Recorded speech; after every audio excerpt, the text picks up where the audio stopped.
थांनाय बोसोरनि 2024 मायथाइनि 16 नभेम्बराव जोंनि मावखुलि क'क्राझार गुदि बर' थुनलाइ आफादनि मावखुलियावनो मोनसे डिसिसन लाखादों डेलिगेटफोरखौ लानानै जोङो नैबे खारगाव गामियाव माने फैगौ 2025 मायथाइनि 16 नभेम्बर गोथार बर' थुनलाइ सानखौ फालिगोन होननानै डिसिसन लानाय बायदियैनो दिनैहाय जोङो जोंनि हाबाफारिया फ्राय जाफुंगोन बादिखौनो जों नुहुरखाबाय। दा बेजोंनो लोगोसे खारगाव गामियाव मोनसे जोंमा लाइब्रेरि क्लाब खाम होननाय मोनसे लाइब्रेरि दंसा बिथांमोनहा सनाथि मायथाइ फोरबो जाबाय। बे हिसाबै बिथांमोनहाबो जथायै जोंजोंनो खुंफानो होननानै बुंनायलाय जोंबो बिथांमोनजोंनो मदद लाफानानै बिथांमोननि मददजोंनो जों दिनैहाय साननैनि हाबाफारि लानानै 15-16 नभेम्बर जोङो बे हाबाफारिखौ खुंफुंनो आखायाव लादों आरो बे आखायाव लानाया जोङो जाफुंगोन बादिखौ जों नुहुरखाबाय।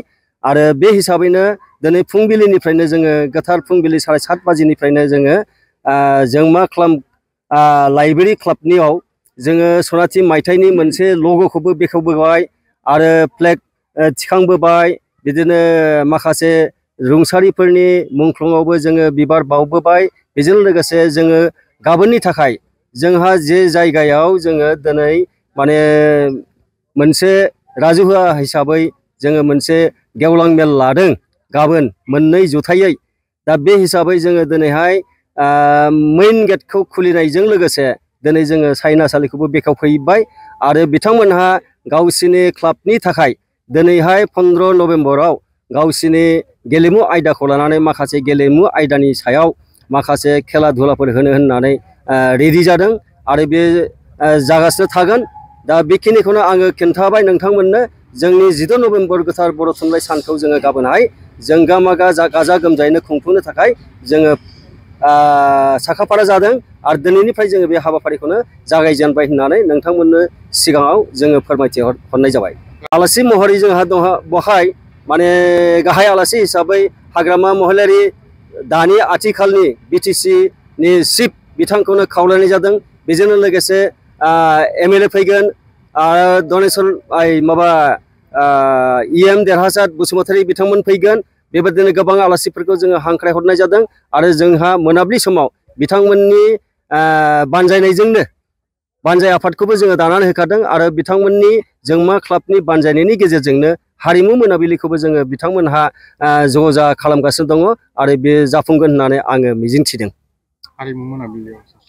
हारिमु मोनाबिलियाव अबस्से आगोलाव सुलेखा बसुमतारीखौ बुंदोंमोन, बिथाङा मेगननि एसे जाबाय, बिथाङानो फैगोन होननानै जोङो मिथिफिनबाय। दा बिथांनि लोगोसे बिग्राय गौतम बिथांमोनहा बे हारिमु मोनाबिलियाव फैगोन, बिथांमोनखौ हांख्राय हरनाय जादों।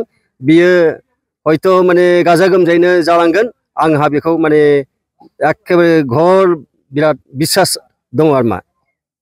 गाबोननि जिथु हाबाफारि बेखौ जाफुंसार होनांगौनि थाखाय ओनसोलनि रायजो राजाफोरखौ मा खालामो? रायजो राजाफोरखौथ' जोङो ओरैनोब्लाबो जोंनि आफादनिफ्राय जे जोंनि क'क्राझार गुदि बर' थुनलाइ आफादा मोनफ्रोमबो गामियावनो जोङो लाइजाम हरदों आरो मोनफ्रोमबो गामियाव जोङो डेलिगेट हिसाबै बिथांमोनखौबो खावलायहरखादों 10 जन फैनांगौ होननानै। जोंनाव गासै जोंनि आवथायाव 28टा गामि दङ। बे 28टा गामिनिफ्राय जोङो गासै मोनसे गामियाव माने 10 डेलिगेट हिसाबै जोङो बिथांमोनखौ खावलायहरदों आरो बेजों लोगोसे जोंनि गेवलां मेलाव लैहोर लैहोरै फैनो थाखायबो जोङो बिथांमोनखौ खावलायहरदों जाहाथे जोंनि गेवलां मेला मोजाङै मोजाङै जाफुंलाङो।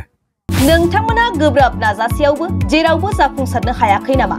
जानांदों नामा गुबुन गुबुन रोखोमनि जेंनाजों मोगा-मोगि? जुदि जेरावबो जाफुंसाराखैब्ला आरो बायदि जेंनाजों मोगा-मोगि जानांदों, अब्ला बेफोरनिफ्राय जेंना बोस्रांनायनि राहाखौ लादो।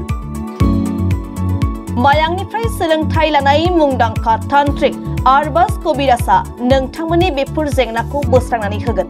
बयनिबो गेजेराव सोमजिबाय थाग्रा जेंनाफोर जेरै सोलोंथाइ लानायाव सोमजिनाय जेंना, हास्थायब्लाबो साख्रि मोनैनि जेंना, फालांगियाव जेंना सोमजिनाय, हा-हुनि जेंना, बिसि-फिसायनि गेजेराव दावराव-दावसि जानाय, मोजां मोनलायनायाव हेंथा सोमजिनाय जेंना, जुलि जानायनि उनाव गथ' मोनैनि जेंना, फेग्रा एबा निसा मुवा लानायखौ गारहोनायनि राहा सुथुरनि गाज्रि नोजोरखौ दानगारनाय जुलि जाखांनायनि उनाव गुबुनजों मोजां मोनलायनायनि सोमोन्दो लाखिनाय राजखान्थि बिथिङाव जेंना बायदि बायदि जेंनाफोरखौ गैया खालामनायजों लोगोसे गोसो बोनो हानाय गोहोनि ताबिज एबा राजमुहिनी ताबिजखौ मुंदांखा आरबाज कबिराजनिफ्राय मोननो हागोन। अब्ला मानोथो गोबाव खालामनो नोंथांनि जेंनाखौ गैया खालामनो थाखाय 7908887945 मबाइल नम्बराव फोनांजाब खालामदो आरो आरबाज कबिराजनिफ्राय सुबुरुन लादो।